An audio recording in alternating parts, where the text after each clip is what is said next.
Good afternoon, everybody. It's time. You knew this was coming. It's gonna happen sooner or later. Gonna do a video of the Elder Scrolls Online. I finally got access to the beta for this weekend, and since the NDA has been lifted, I'm going to be giving you my full first impressions of the game as it stands. Those impressions are going to be difficult for potentially some people to deal with. I'm going to preface this video with a few remarks. The first being that I am coming to this game from a very specific perspective. Those of you who are already subscribed to my channel, I'm aware that there may be many new people coming to this video who've never heard of me before. But if you're already subscribed to my channel, you will know that I am a Elder Scrolls fan who is very much a fan of the single-player games. Likes to get really immersed in the experience, likes to roleplay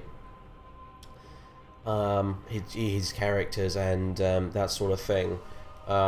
That's my previous experience with Elder Scrolls games. I kind of take them vaguely seriously.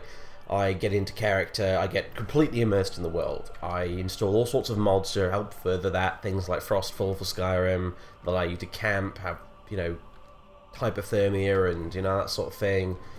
Food and drink, that sort of stuff, you know, anything that adds to the immersion, basically. And I've been playing these games for a long time. I think the first one I played was Morrowind originally, back when it first came out. Not long after that, I started to play Daggerfall as well, which I enjoyed. Arena as well, eventually. And obviously Oblivion, and then Skyrim following that. And I like all of them. Perhaps not in equal measure, that's fair to say. However, I do consider them all to be fairly exceptional, if flawed, games. And obviously, we now have this. We have the Elder Scrolls Online. This is probably going to be a long video. Going to warn you in advance. My videos usually are long. This one especially so because I've got a lot to say and talk about. So anyway, yeah, here we are with the Elder Scrolls Online and MMO. So basically what I'm trying to say here is that I am not coming to this game as an MMO player. And my impressions and my opinions on the game are not going to match those of an MMO player. And you should be fairly aware of this to begin with. I have a policy when it comes to reviews of anything online, and this isn't really a review, it's a first impressions video, but some people treat them as reviews. So when it comes to things like this, a bad review is not necessarily a bad thing for something. And I'm not saying this is going to be a bad review, but it's going to be a very mixed one at least. And, well, you need to take into account, whoever is doing a review, you need to take into account their personal opinions. If you're coming to this video as a MMO veteran, you've played your World of Warcraft, you've played your Guild Wars 2, all that kind of stuff. I've played plenty of Guild Wars 2, by the way. I mean, I'm familiar with how MMOs work. But this is a game which is prefixed with the Elder Scrolls, and therefore as an Elder Scrolls game, I, as an Elder Scrolls player, a long-time Elder Scrolls player, I'm going to expect certain things from it. That is the angle I'm approaching this from. There are plenty of other people out there who will give you their views as MMO players and fans of the Elder Scrolls. If you're looking for unadulterated praise, this isn't the place. I suggest you just, you know, stop the video and go somewhere else. I'm sure there are plenty of channels on YouTube who have been doing Elder Scrolls content for a while now, who are very much invested in the game and will give you all the nodding and praise that you require to validate your views. If you're here for a critical analysis, or as best as a critical analysis as I can give you, from my perspective as a old school, I suppose you could call role player these days, someone who's doesn't play MMOs, but plays single player RPGs, then you've come to the right place. And before some of you say, well, why are you, as a single player RPG player, doing a first impressions video of an MMO? Well, the simple answer to that is it's an Elder Scrolls MMO, and in the marketing material and, you know, certainly that sort of thing, the guys behind this ZeniMax have directly targeted people like me. You know, But when coming up with the idea for the Elder Scrolls Online, I am not even...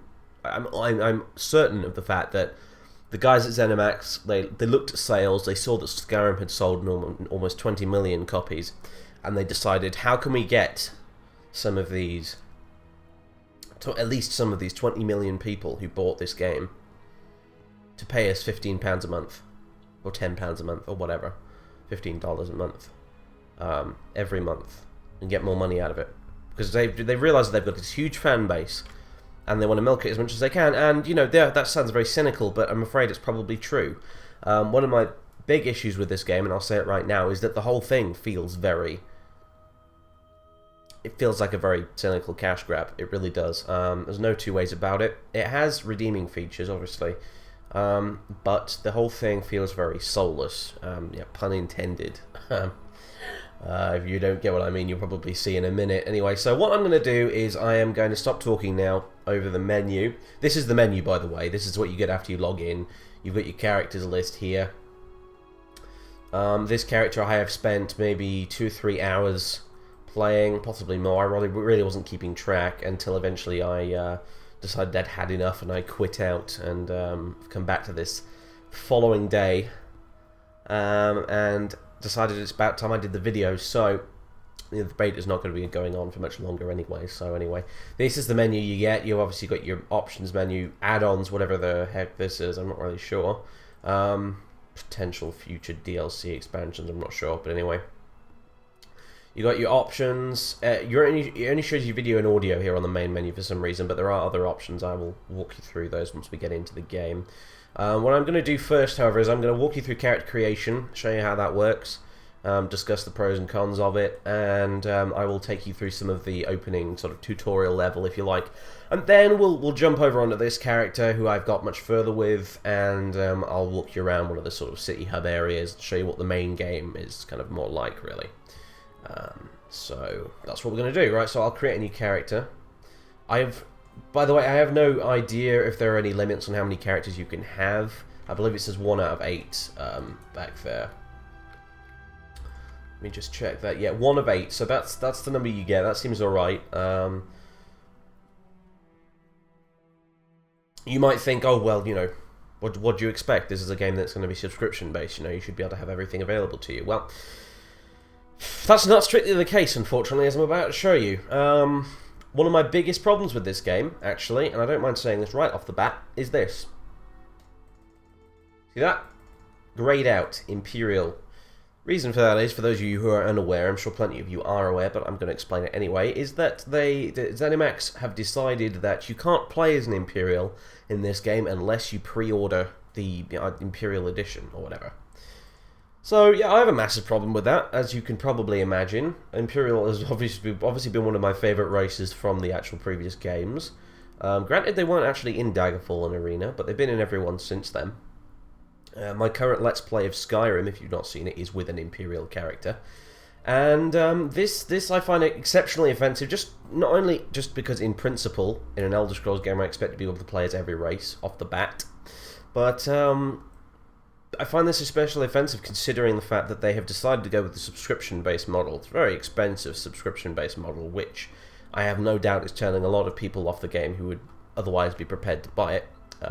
Personally, I'm a fan of the Guild Wars 2 model, where you pay 40 quid for the game and you get it, and then it's your game and you play it for as long as you like. I occasionally come back to it every now and again, and I don't feel the compulsion to constantly play it because I'm not paying a subscription fee. So that's the model I like. Free to play, some people prefer. I'm not sure I'm so down with that, because I've played some free to play MMOs before and they've been pretty shockingly bad. However, yeah, my other problem with this, I should say, is that when they announced the business model for this game, they pretty much specifically said that they were going with a subscription model because they didn't want to cut anything off behind paywalls and things like that. They didn't want you to not have the full experience of the game they could possibly provide you. Basically, their justification for a subscription fee was so that they could provide the fullest experience, that you wouldn't have to pay anything extra for anything and that kind of thing. And lo and behold, oh look, we have to pay extra if we want to play one of the races in the game. It's It is a shameless cash grab. It is. I have to wonder whether they'll open it up maybe a year or two following the game's release by just making the Imperials available to everyone.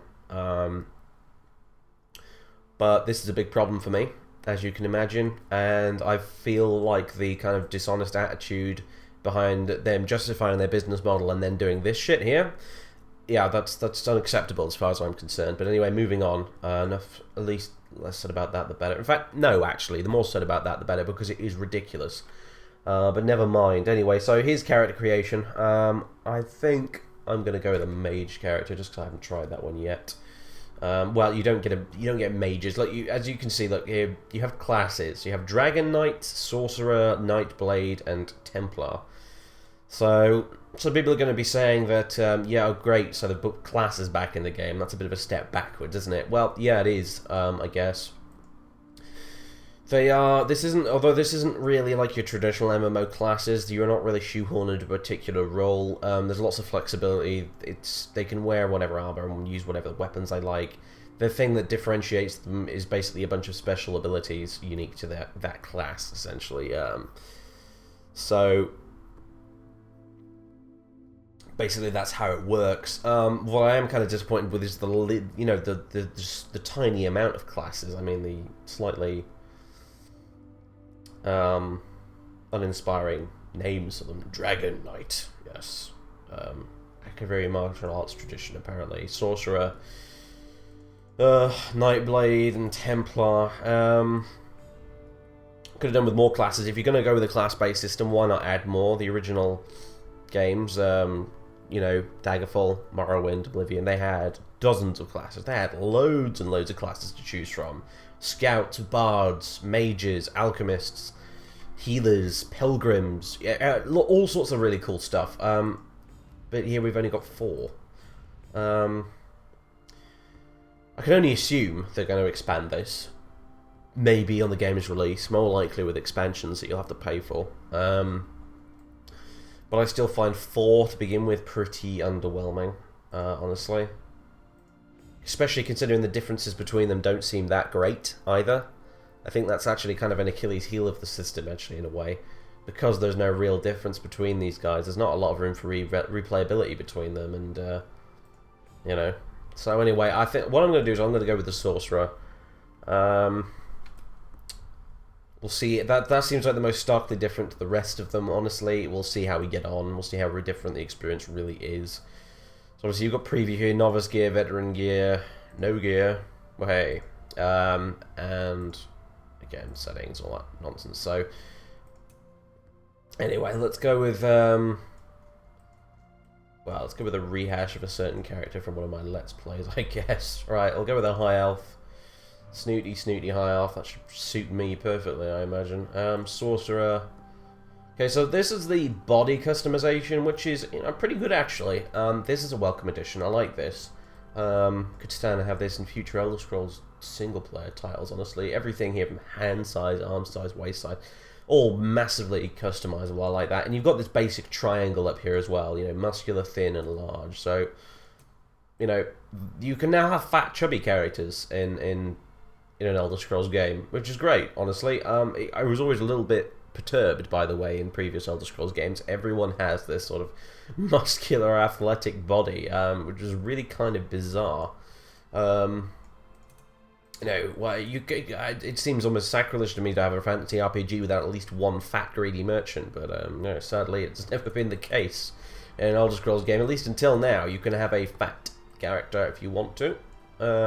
I'm just going to go, I think we'll just, yeah, well, obviously I'll show you what that's thin, and that is muscular. We'll leave it in the middle. Oh, and you can adjust height as well, which is something you've never been able to do previously, so that's pretty neat. Why don't we make a ridiculously tall high elf? I don't see why not.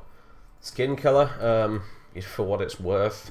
Not a tremendous amount of options here, but that's fine, you know, because, well, it's a high elf. It's going to be a shade of yellow at the end of the day, one way or the other. Looks like he's had a spot of liver failure, but never mind. They've always been like that. Body marking, I believe, is like body tattoos and stuff, should you want to, as well as, you know, chest hair and all that nonsense. What the heck was that? Hang on a minute. You just go back. Burns, scars, yeah, tattoos. I saw one that looked like he had scales. It was very strange. Yeah, what the... Go back. What is that about? Oh, it's just some sort of tattoo. Right, gotcha. Anyway. Yeah, well, you can customize all this Giart's content, which is pretty cool.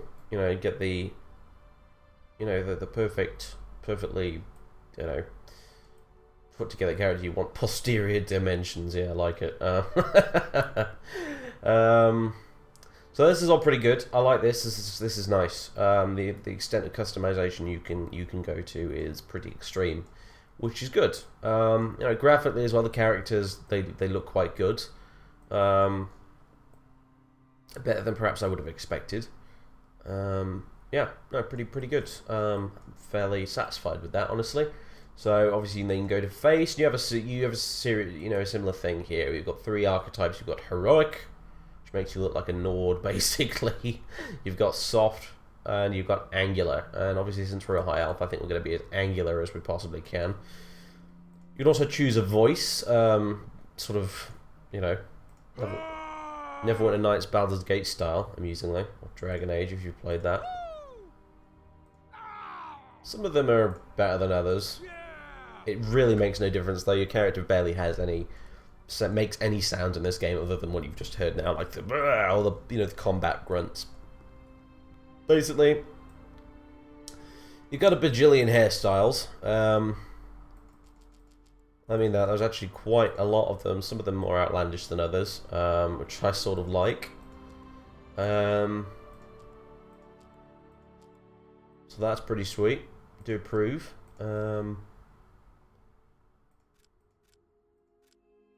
Not going to fuss too much over this, I think.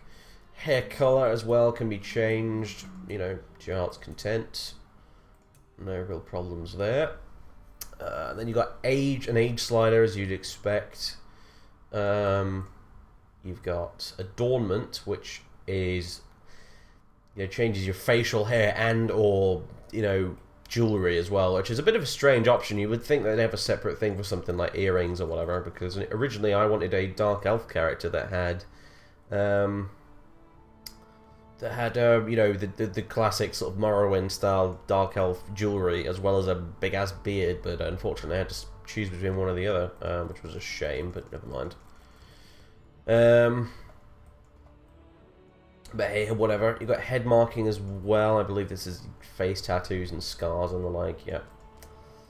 So that's pretty good too. Let's just go with that. Let's have a...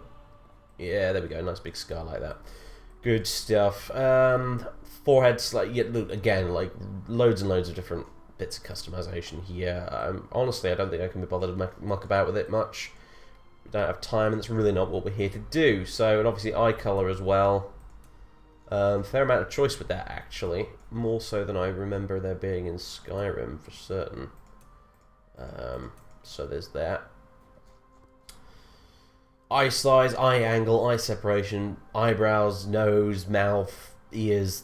You've got the whole lot here, basically. You could probably spend hours in this, you know, creating the exact character you wanted, which is fine. You know, some people get a kick out of that.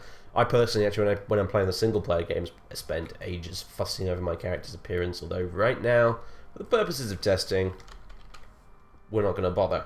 So there he is. That's Idris of the Second Era. For those of you who've watched my Oblivion Let's Play, yeah, he looks a bit different, doesn't he? I don't know what he's been up to. He must have been time traveling. So yeah, there we go. That's the extent of the character creation. I imagine choosing a name for your character is going to get pretty tough going forward, actually. The more people start playing the game and picking character names. I've been lucky so far. But then again, this is only the beta, so anyway. Let's go ahead and create him. Name. Ah, there you go. See, name already in use. Apparently one of my fans has nicked the name already, so... Let's... I don't know. I have no idea. Let's call him Dave, then, in that case. Should have known. I bet this is taken as well.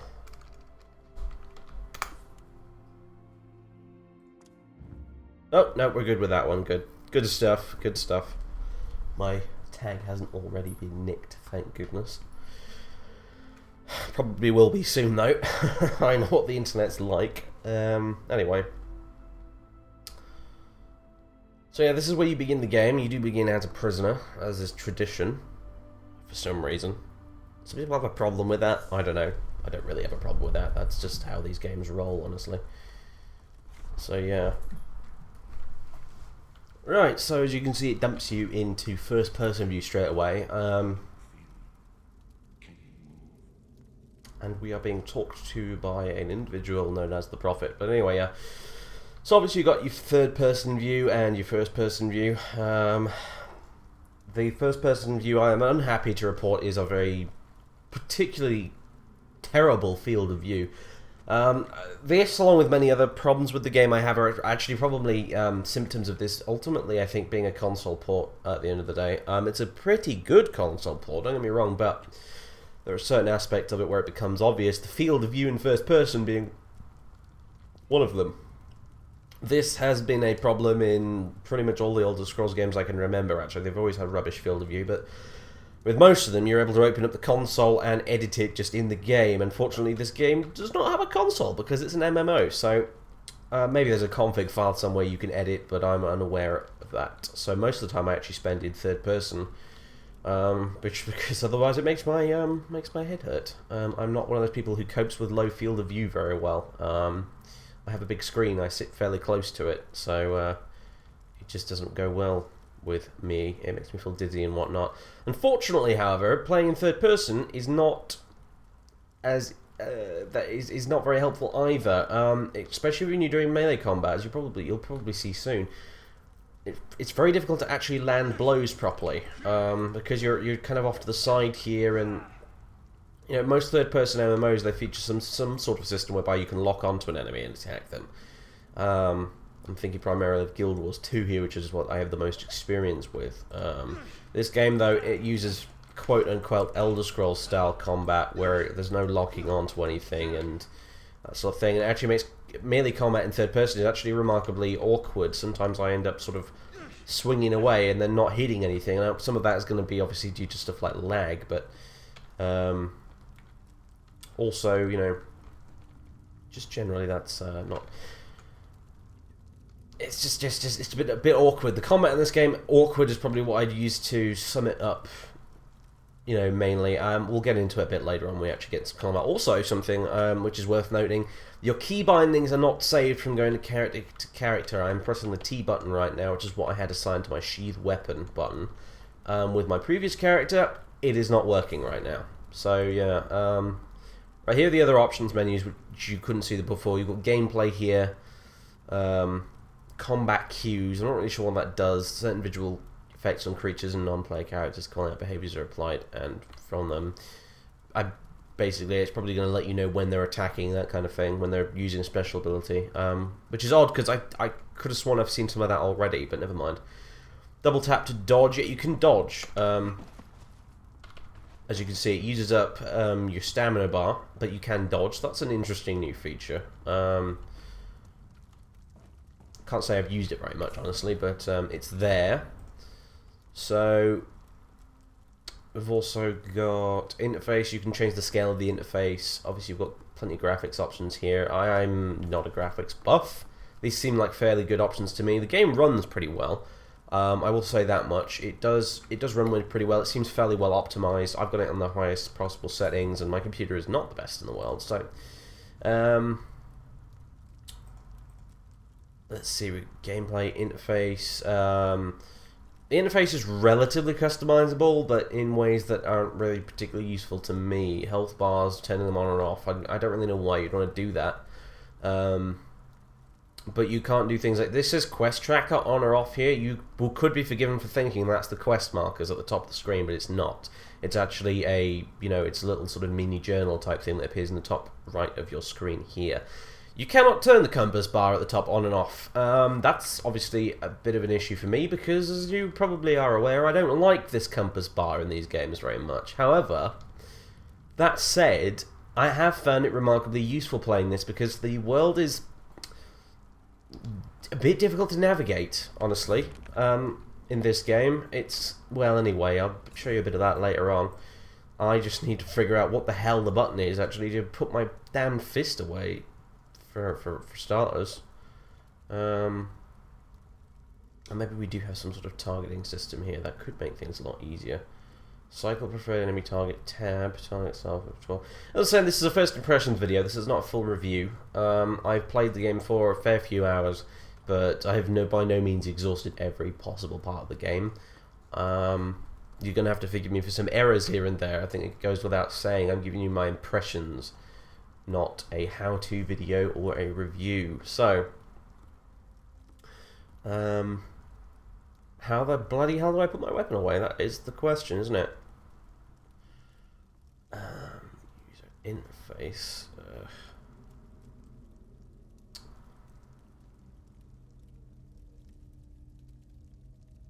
I have no idea where the damn hell it is. Hold on. Sheath. Oh, it's Z for some reason, right? Yeah. Oh, also worth noting.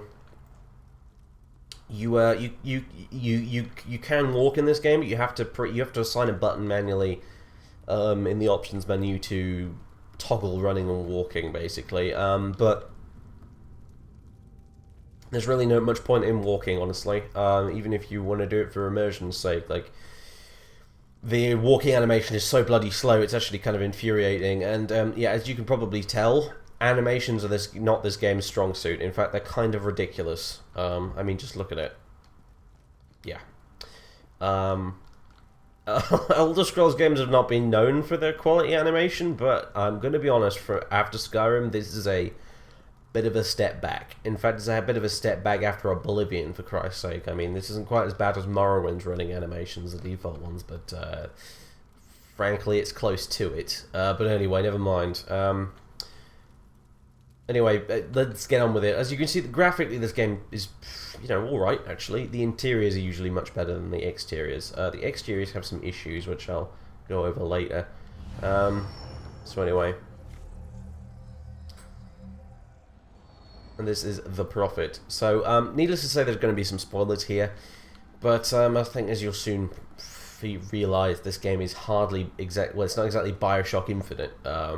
So if you really are desperate to avoid spoilers here, then, I don't know, skip ahead or something, but you're not missing much. So we'll talk to him. Slowly now, you've been through an ordeal. Take a few moments to collect yourself. So yeah, in fact all of the dialogue I've come across in this game so far has been voice acted, through this little dialogue menu that kind of locks you in like this. Again, not sure how I honestly feel about that, considering, you know, Skyrim had a very sort of free-flowing dialogue system where you could look around and that sort of thing.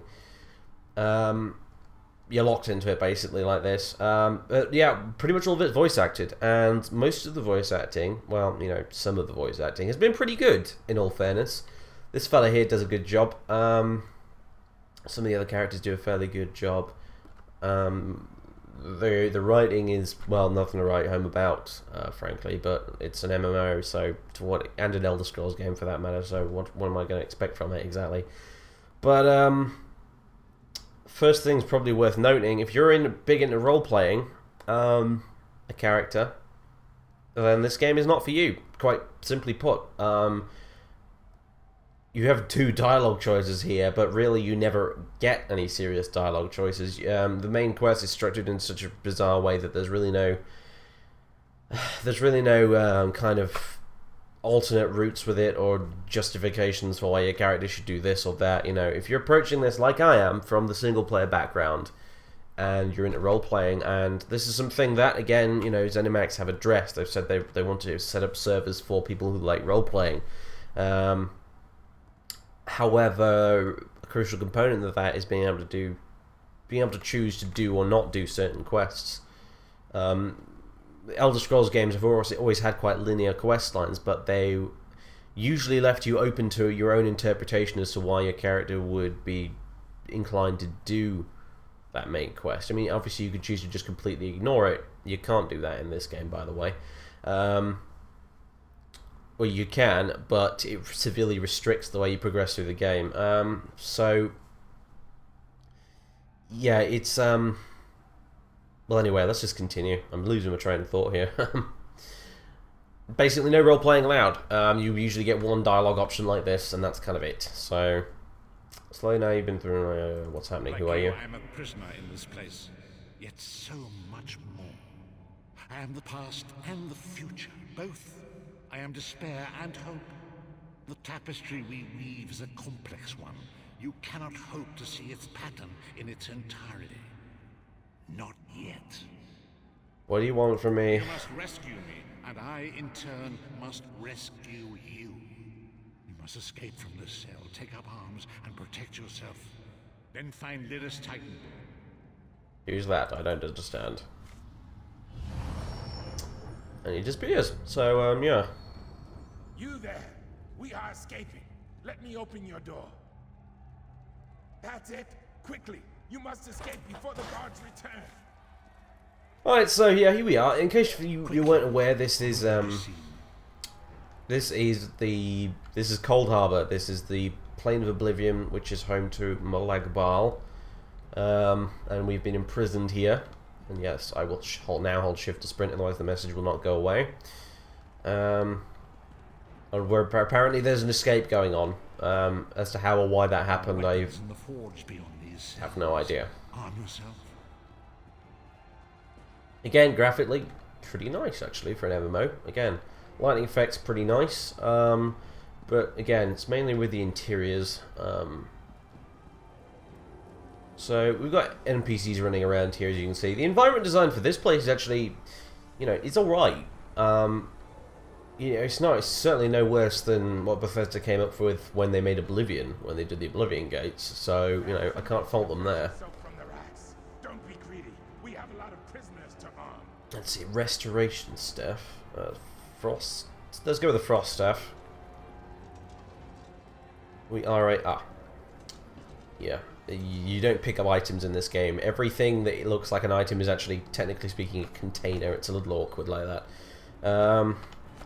So, yeah, again, press Alt to exit and Alt to do that sort of thing. It's very odd. Like, this is the only game I think I've ever played on a PC where Alt was the button that opened the menu. And again, I think this is because this is a console port, essentially. You get some very weird keys you have to press for stuff.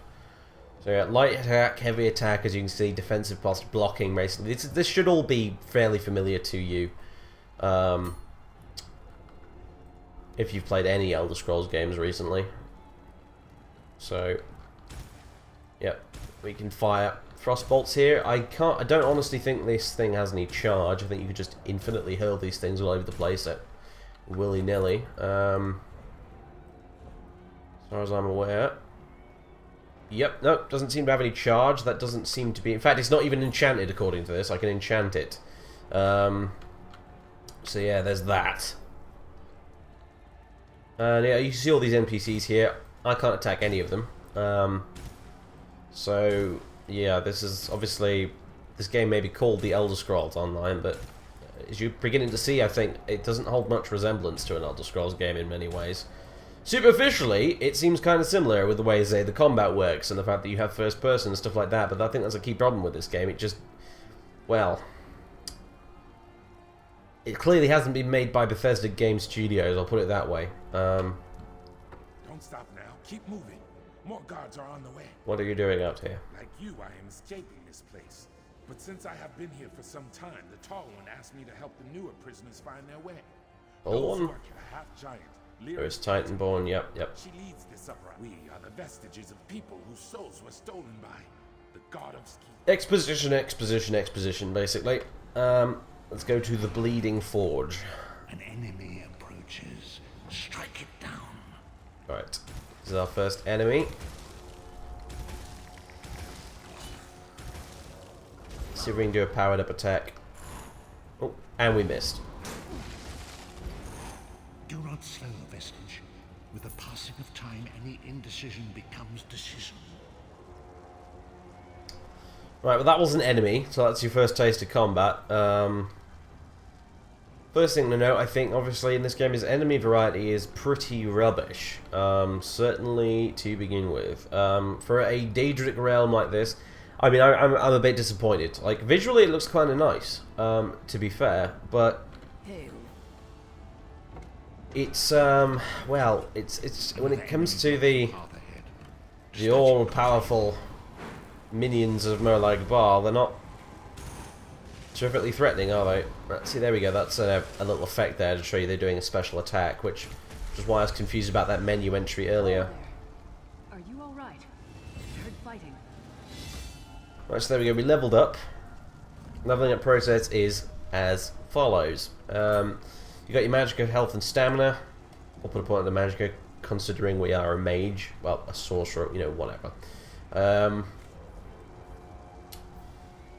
And you commit points. Then it takes you to this, where you've got character skills, which seems like a very rudimentary kind of... If you can imagine the perk system in Skyrim condensed all down to a very linear menu, that's kind of what you've got here. You've got class-based skills, pretty much 3 of them here, that's all you get. Weapon-based skills, armor, then one that is based on your race, but, you know, you have to unlock these. You don't really just sort of put points into them. Then you got crafting skills, so we'll go with a class skill, I think, for now. Crystal Shard. Yeah, why not? Sounds good to me. And we want to... Apparently this... Yeah, Lewis Titanball wants to speak to us, so... You've got more meat on your bones than most of these poor bastards, and I see you've armed yourself. Good. I hope you've still got some fight left in you. You're going to need it.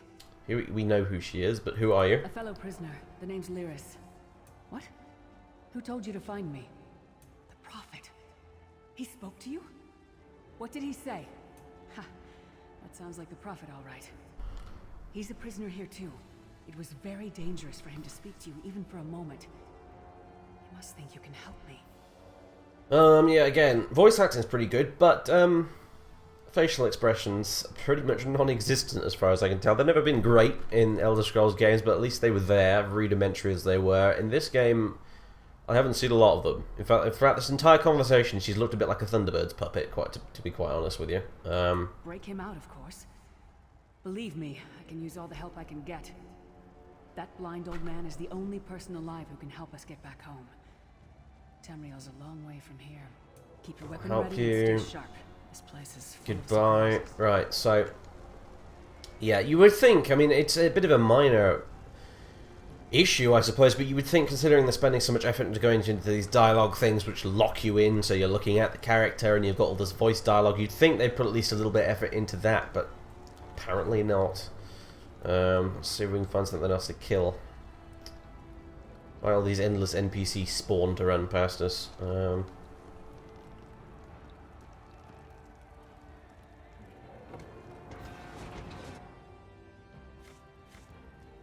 The Ashen Mines are dangerous, but the art is heavily patrolled as the other roads. Let's see. Alright, so we can target an enemy like that, but we're not really locking onto them. This Titanborn is a mighty and noble warrior. Trust in her. Yeah, oh, by the way, when you loot enemies in this game, that's pretty much all you seem to get, like 1 gold coin or something like that. If you were hoping that you'd be able to kill a bandit, then loot him for everything that he was wearing, say all his armor, his weapon, that sort of thing, like you would in, you know, any Elder Scrolls game, not going to happen here. That's not how this game works. For better or worse, that's just not really a feature of it at all. It's one of the, again, it's one of the things that makes me kind of gives me the impression that this game superficially looks like an Elder Scrolls game. It really isn't one at all. They might say Elder Scrolls Online, but Vestige. Confidence is a beast that grows 2 heads by each that is cut off. you see, the game really seems to just have this Elder Scrolls flavored veneer, we'll call it. I mean, a friend of mine actually described it as being, it has an Elder Scrolls flavor to it, but, you know, why settle for the flavor when you can have the real thing? You know, which is a fair question. I mean, this game, if you're of that opinion, and like, why settle for something vaguely Elder Scrolls-esque like this when you can actually play an Elder Scrolls game? You know, you're obviously of that single player persuasion like myself. Lose heart, Vestige. You are close now. Which, you know, makes you ask the question, you know, why would you play this game then? Well, obviously, you probably play this game because, you know, you want either one or two things. Either you want an MMO to play, because you're an MMO kind of a person. I can't jump off this edge, by the way, invisible walls, so no leaping to our deaths for us. The game doesn't want to let us do that, so unfortunately we can't. As we can see, there's some barrels here with some aged meat in it.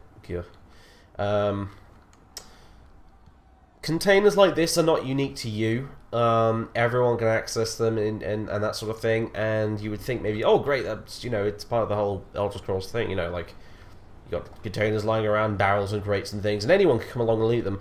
However, the problem with that is, most of the time whenever you come across any containers in this game as a result, they're always empty, because everybody who's come through before you has looted them ages ago. They do respawn after a while, but, you know, when that happens, someone just instantly comes along and grabs it. I think we got lucky there. And, well,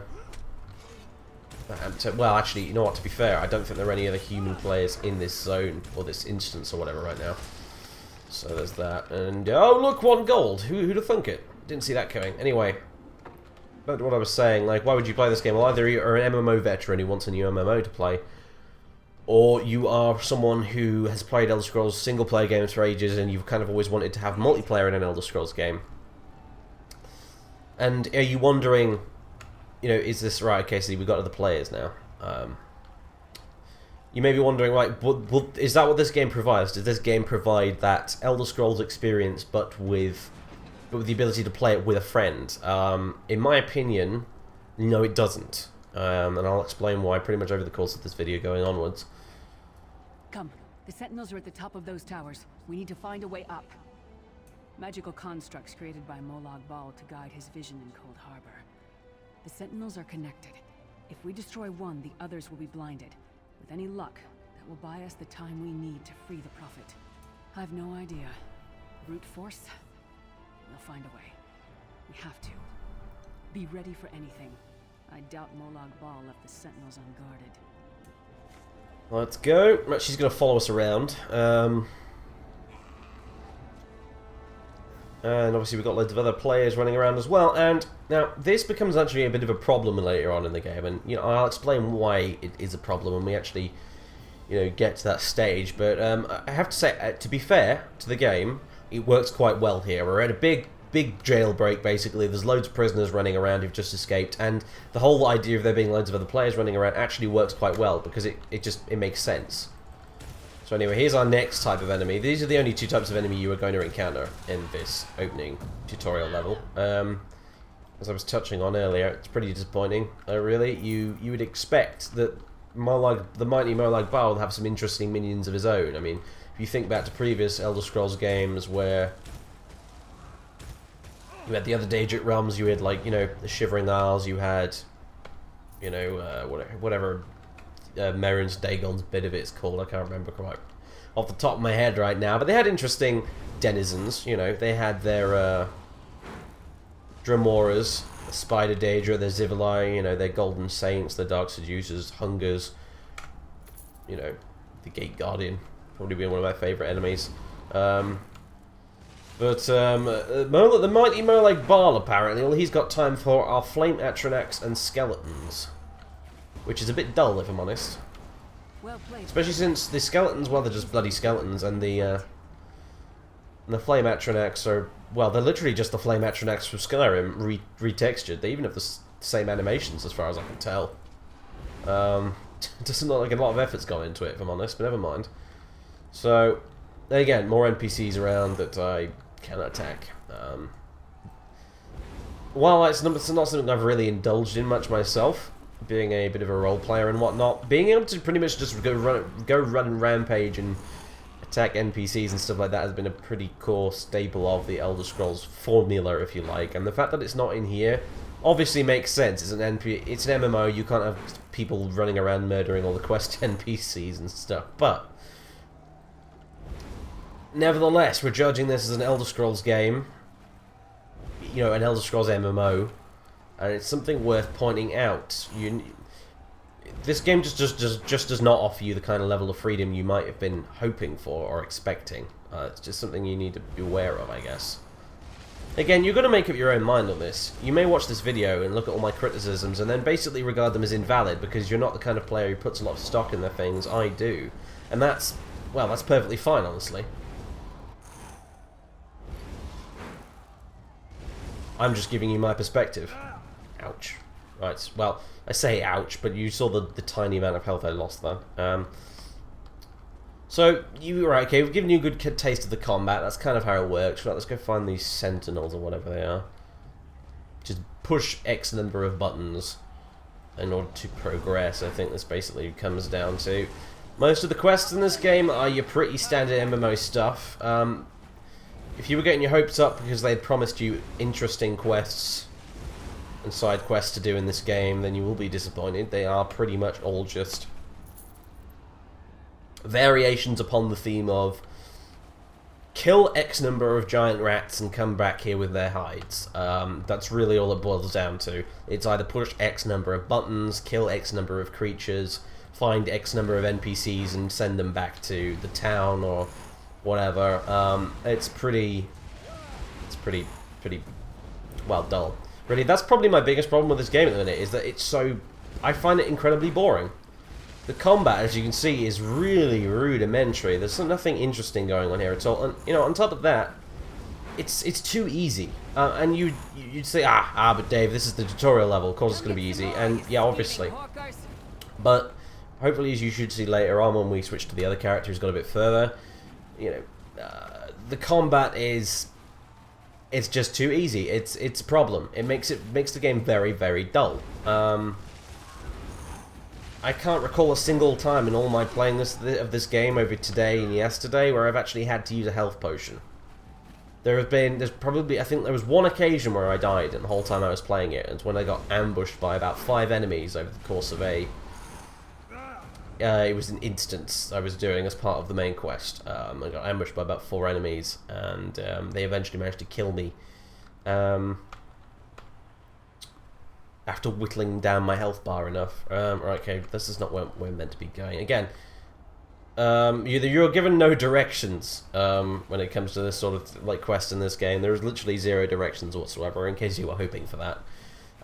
You have to rely on quest markers to know where the heck you're going, and even then it can be a bit confusing. It does give you, though, this, which is nice. It says, destroy Cold Harbor Sentinel above. So it does tell you that it's not over here you want to go, it's actually up there you need to be going. So, you know, that's helpful. You know, if you're going to have quest markers, I guess a little feature like that is a nice touch. Oh, for crying out loud. Go away.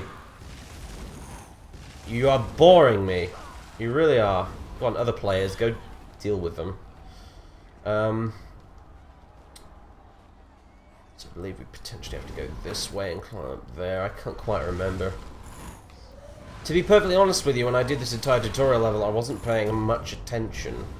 There was a problem I actually felt throughout the game, is that I really struggled to pay attention. The main quest in this game is not tremendously interesting. I mean, I don't want to spoil necessarily too much of it for those of you who are desperate to play it, but don't get your hopes up. It's pretty dull stuff. I got to a point eventually, really, when I wasn't even bothering to read what the NPCs were saying to me. Just kind of a shame, because the voice acting was alright, honestly, but I was just switched off completely. I got to a point where I was almost clicking through the dialogue just repeatedly, not interested in listening to any of it, because I just didn't care what was going on. The quests were just boring. They really were. You know, it's difficult to pay attention to some sort of epic narrative that's supposed to be going on when really all you're doing is running around and killing X number of bandits. You know, it's just... Anyway, I think I literally can't remember where I'm supposed to go from this point on, so what I'm going to do is I'm actually going to stop here. You've seen this is what character creation looks like, etc, etc. So, I think we'll move on to what the main game actually looks like, because you've seen enough of the damn tutorial dungeon, which is what this is, essentially. This is your escape from the Imperial prison with Uriel Septim. This is your Helgen. It's going to get pretty boring after a while. In fact, it's boring me already, so I'll be back when I've loaded up my other character.